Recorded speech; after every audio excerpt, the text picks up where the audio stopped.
मदद में जवानों और अफसरों की एक छोटी सी टुकड़ी ने बड़ी तादाद में दुश्मनों को मार गिराया। अपने से 10 गुना से भी ज्यादा हमलावरों के सामने डटे रहना कोई मामूली काम नहीं था। ब्रिगेडियर राजेंद्र सिंह ने उड़ी के जबला पुल को उड़ा देने का हुक्म दिया ताकि कुमक पहुंचने तक हमलावरों को रोका जा सके और खुद दिफाई पोजीशन लेने के लिए पीछे चले आए।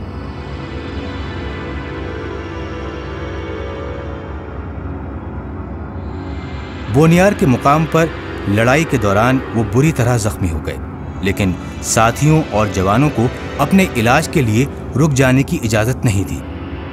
अपने जख्मी कमांडर को उसके हुक्म के तहत एक कलवर्ट के नीचे छुपाकर जवानों की इस जमात ने मज़ाहिमत जारी रखी। अब कबाली आए,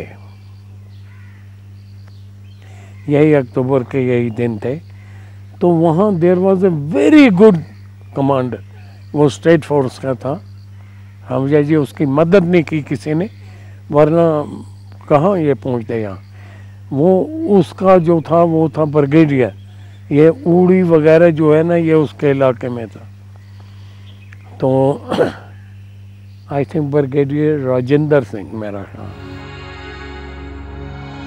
26 अक्टूबर को कबायली बारामुल्ला में दाखिल हो गए और चंद घंटों के अंदर इस कस्बे की पूरी रौनक, सारी खुशियां और तमाम खुशहाली आग और इंतकाम की भेंट चढ़ा गए। बारामुल्ला की तबाही के बारे में खुद इस हमले के कमांडर और पाकिस्तानी फौज के जनरल अकबर खान अपनी किताब रेडर्स इन कश्मीर में लिखते हैं कि कस्बे को बढ़ते हुए कबायली हमलावरों का लश्कर आंधी की तरह तबाह कर गया था। लेकिन जनरल अकबर खान ने इससे आगे कुछ नहीं लिखा, क्योंकि इस्लाम के नाम पर अमन और सलामती के दीन के पैरोकार होने का दावा करने वालों ने बारामुल्ला में तबाही और इंसानियत सोजी का जो खेल खेला वो उनका सिपहसालार कैसे लिख पाता। बारामुल्ला की आबादी 14,000 की थी उस वक्त, और 3 दिन के बाद बारामुल्ला की आबादी सिर्फ 3,000 रह गए, 11,000 लोग गायब हो गए। बारामुल्ला में उन्होंने नन वो सिस्टर मदर वो थी उनके साथ किया, उसको लूटा, हॉस्पिटल को लूटा। यानी इट वाज वहाँ जब ये बारामुल्ला से निकले हैं वहाँ आप उन जगहों में देख नहीं सकते थे ब्लड कितना था और कैसे डिवास्टेट उन्होंने किया था। वहाँ तो सारा उन्होंने लूट मार इन्होंने किया हुआ था। ये भी नहीं कि सिर्फ यही किया कि ये किसी खास कम्युनिटी के किए जाए, मुसलमानों को सबसे ज़्यादा किया। अगर बेइज्जती हुई थी तो मुसलमानों की ओर से बेइज्जती ज़्यादा की उन्होंने।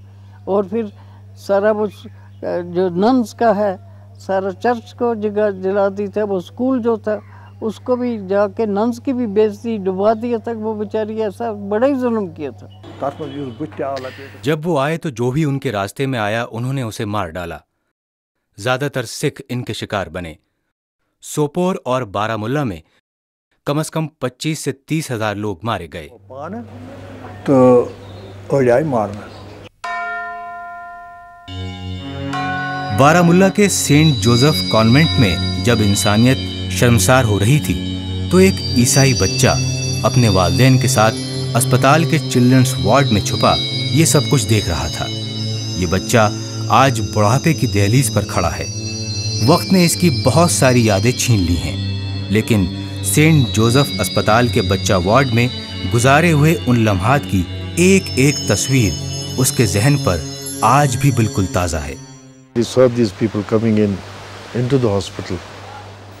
हमने देखा कि ये लोग अंधाधुंध गोलियां चलाते हुए अस्पताल में दाखिल हो गए। एक नर्स एक वार्ड से दूसरे वार्ड में जा रही थी। उन्होंने उसे हलाक किया। 2 और नर्सें बाहर आईं, वो भी मार डाली गईं। And the 2 sisters came out to see what had happened, and they were also shot at. तो उसके बाद तो ऐसा confusion हो गया ना कि they wanted to shoot everybody. In the meantime, there was a colonel staying. एक फौजी कर्नल रावलपिंडी से अपनी हामिला बीवी को लेकर अस्पताल में आया था। शोर सुनकर जब वो बाहर देखने आया तो उसे भी गोली मार दी गई और उसकी बीवी को भी मार डाला गया। Again, inside, they shot his wife also. As they entered, they started permanently.